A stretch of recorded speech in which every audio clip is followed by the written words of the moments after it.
Chers amis, bonjour. Nous sommes le jeudi 18 août 2022. Il est 8h30. Quelques news de l'Arménie, de l'Artsakh et de la diaspora arménienne. Tout d'abord, fait divers, le lac Sevan. Tous les jours, les sauveteurs sauvent des vies sur le lac Sevan, qui est un lac malgré tout dangereux. Les gens s'aventurent, qui savent pas nager, qui prennent un pédalo, qui s'aventurent au large, à 1 kilomètre par exemple des côtes. Et il y a beaucoup de courants sur le lac Sevan, voilà, avec des risques de non-retour. Hier, donc, 2 citoyens russes ont été sauvés par les sauveteurs, voilà, qui remplissent leur mission pleinement.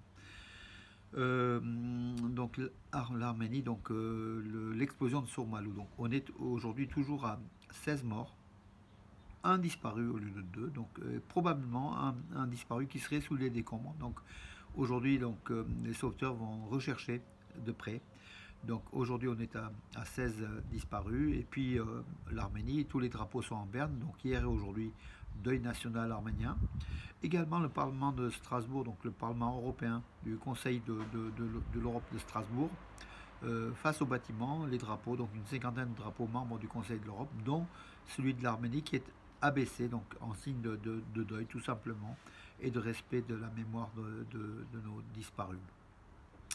République de Turquie, donc depuis la République de Turquie fondée par Atatürk en 1923, c'est la première fois qu'un Arménien se hisse à un rang important, pratiquement un rang de gouverneur dans un district administratif en Turquie. Donc voilà, il s'appelle Berk Ajar, d'origine arménienne. Il a été nommé chef du district administratif de Babadar dans la province de Denizli.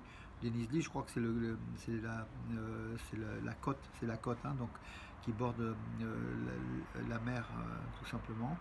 Il prendra ses fonctions les prochains jours. Voilà, donc c'est un des premiers. Il est né à Istanbul en 1995.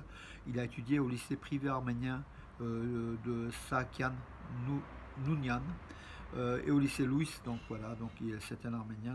Et puis l'université de Belgique qui est connue. Hein. Il a terminé ses études. Voilà, d'avocat. Il travaillait donc dans un cabinet d'avocats de la région de Şişli à Istanbul aussi. Hein, voilà.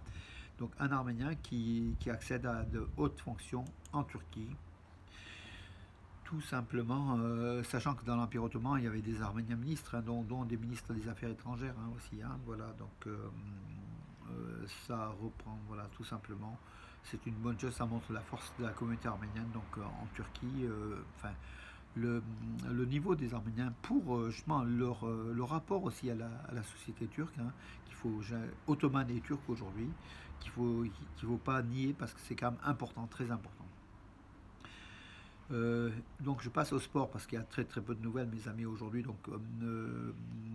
En football, Eric Mkhitaryan de l'Inter de Milan. Voilà, il a été blessé lors du match contre Lecce, son premier match en championnat d'Italie sous les couleurs de l'Inter de Milan. Eric Mkhitaryan sera indisponible durant 2 à 3 semaines, voilà, tout simplement.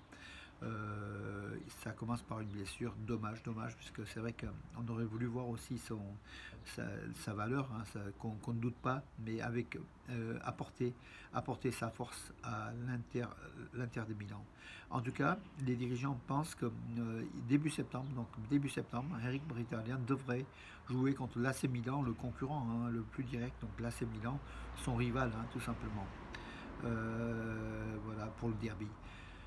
Et puis aujourd'hui ce soir à 19h à Yerevan, donc Punic Yerevan contre Sheriff Tiraspol pour les playoffs. Premier match des playoffs, c'est qu'après c'est pour les qualifications de poule en fait, hein, donc de l'UEFA, l'Europa League.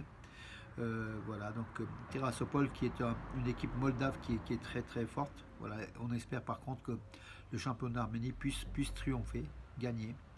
C'est le système de match aller-retour. Hein, voilà. Et si Punic se qualifie, donc ce soir à 19h, hein, si Punic se qualifie, ce sera les phases de poule de l'Europa League. Et là, Punic pourra tomber sur des clubs français. Hein, voilà. Le match vous pouvez voir la chaîne de télévision publique d'Arménie, mais sur internet, hein, donc à guichet.org. Je vous rappellerai dans la journée les coordonnées de cette chaîne ou en direct, vous pouvez suivre le match hein, depuis Yerevan. Voilà mes amis, écoutez, j'en ai terminé pour aujourd'hui et je vous donne rendez-vous à demain. Bonne journée.